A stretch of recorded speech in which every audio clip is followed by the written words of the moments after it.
To begin, open the TikTok app on your phone. Log into your TikTok account, if you haven't already. Now go to your profile from the bottom right corner. Then tap the three lines from the top right corner. From the menu that appears, select Settings and Privacy. Swipe up to scroll down, and find the section called Content and Display. Then, go to Activity Center. Now, tap Screen Time.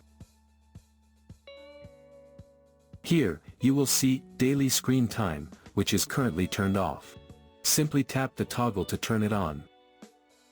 The daily screen time has been set to 1 hour. To change this limit, tap Screen Time Limits. Now, choose your preferred daily screen time limit. After selecting the desired limit, tap Done. Your daily screen time limit will be updated, and TikTok will automatically remind you to take a break once you reach that limit each day. Setting a daily screen time limit helps you reduce excessive TikTok use and maintain healthier screen time habits. And that's how you can set a daily screen time limit on TikTok.